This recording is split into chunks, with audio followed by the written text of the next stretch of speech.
Okay, so 1800, let's go pawn at d4. I would say one of the most important things if you want to improve is to be happy to play against higher level players. Okay, so he goes e6. Let's play the move knight c3. Okay, so it goes bishop b4. Let's go queen c2. This is a line I play a lot, the queen c2 Nimzo. All right, let me put on some music in the meantime. He goes short castles. Now, if you want to play aggressively against the Nimzo, I would recommend the system with queen c2 and a quick e4, building a big center. Look at this. He goes d5. This is the best move. Now let's go pawn e5, attack the knight. Knight e4, this is all theory. And we go bishop d3 to increase the pressure on the knight. My knight on c3 is pinned. I cannot take. All right, so let's keep going. He goes c5. This is the best move. We go knight f3 to defend our pawn on d4. All right, so let's see what he is going to do. Let me put on some music again. Way to increase mic sensitivity? I don't know. I've never been to a Benjamin City, no. But welcome to the channel. Okay, sure, Nakami, if you want to play. Okay, he goes knight d7. Now, I believe this is a slight inaccuracy. The theory continues with pawn takes d4, knight takes, and then knight d7 to put pressure on my pawn. After which I continue with bishop f4, and it goes on from there. But after knight d7, now I have the opportunity to castle and get out of this pin. This is all pretty concrete.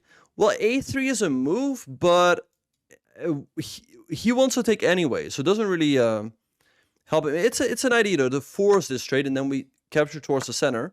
But now we get pretty much the same position, and I did not have to play the move a3. I get the move castles instead, which is of course much more valuable. And now we do put a lot of pressure on this knight on e4.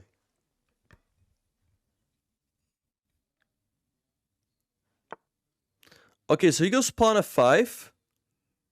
The bug of today could be the replay of tomorrow. Exactly.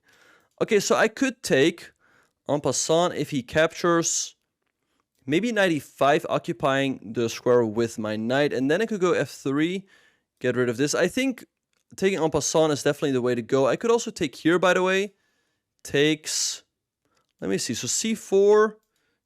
Okay, so takes, c4. If he takes, I probably take king over, and maybe d5. That should be pretty good with two strong pawns in the center. You know what? I'm going for this one. I want to go for big central control. I don't know if this is best. Maybe it was best to take here. Okay, so he recaptures. Now let's go c4. Put pressure on his center again.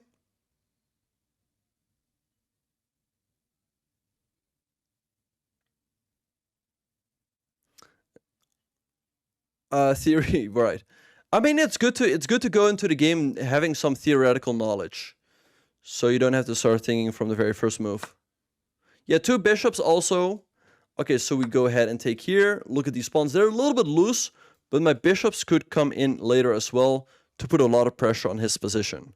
So let's see what he's going to do here. And at any rate, our position is looking pretty good.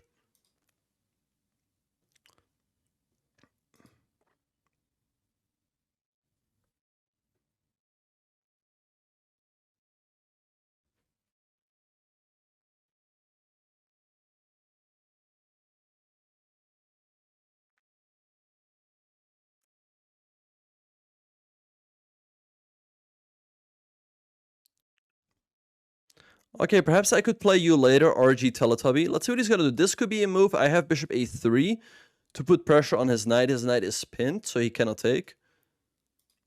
Bishop c4 looking good as well. I don't like the take because then he takes and takes here. He doesn't take right away, by the way, because then I have bishop c4 and I win the queen.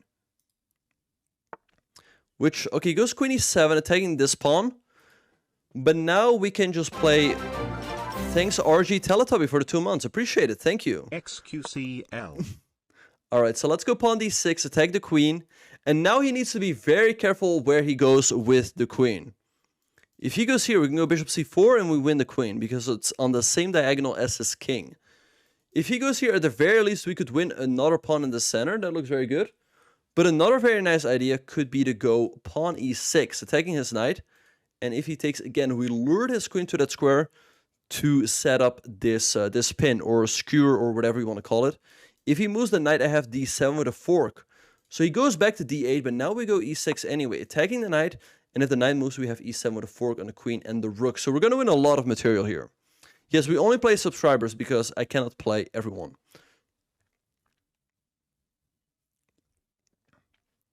All right, so RG Teletubby, you can be up next. You just subscribed with Prime.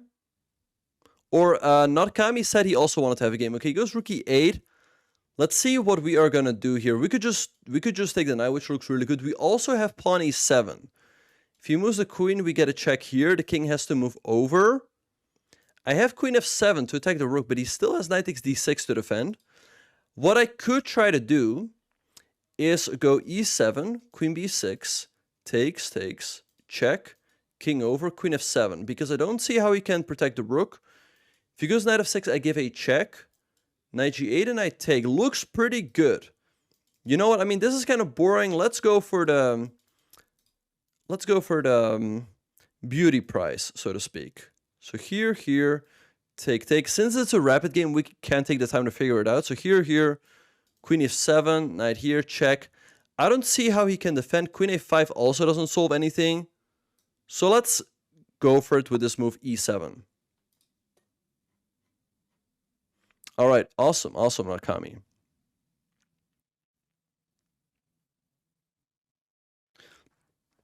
Now I also realized that we also have ideas like taking, check, and knight g5. With the idea of bringing the knight here. But then he goes knight e5. Take, and bishop d7, and he seems to be holding there.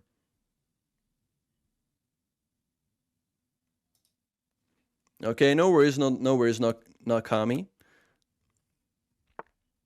Okay, so he goes queen b6. Let's go ahead and take the knight. He's got a recapture. Then again, we'll throw in the check and go here. Hello, Kanib. Good to see you. Yeah, look at these pawns. Look at these pawns. It started with our very aggressive approach in the opening with the move e4.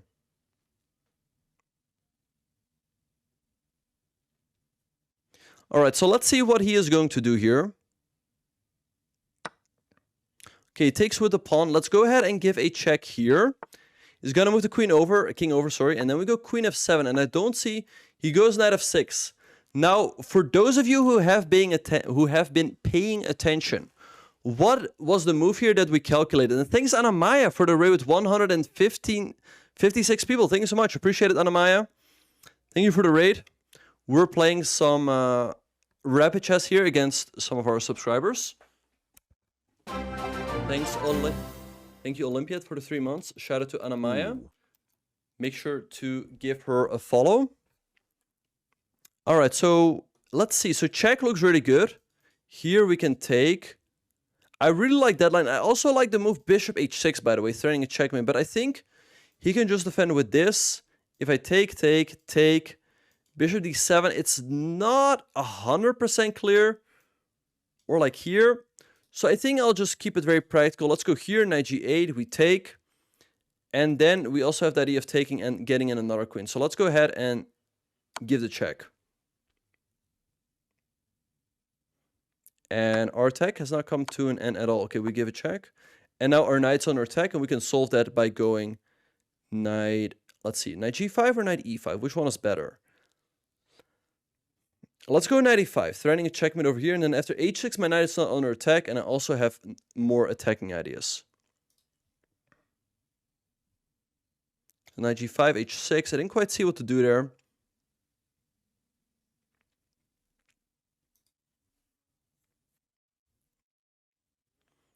Okay, but at any rate, things are looking really good for us here. Yeah, I would love to select the queen somehow for a checkmate, but I don't quite see how to do it. Bishop e6 is a move that stops it, but he gives up another rook. So he goes h6, probably the best move. Now let's have a look. I mean, d7 wins even more material. I mean, oh! Look at this. We're gonna sack, takes, check, And made. That's a very pretty way to end the game. Let's take here. Hello, Chess Bloomer. Where over the rainbow, where birds fly, and the dreams that you dreamed of do come true. Okay, now we give a check and made. All right, thank you for the game. Appreciate it. All right, thank you, Mbashirov. Let's see who's up next.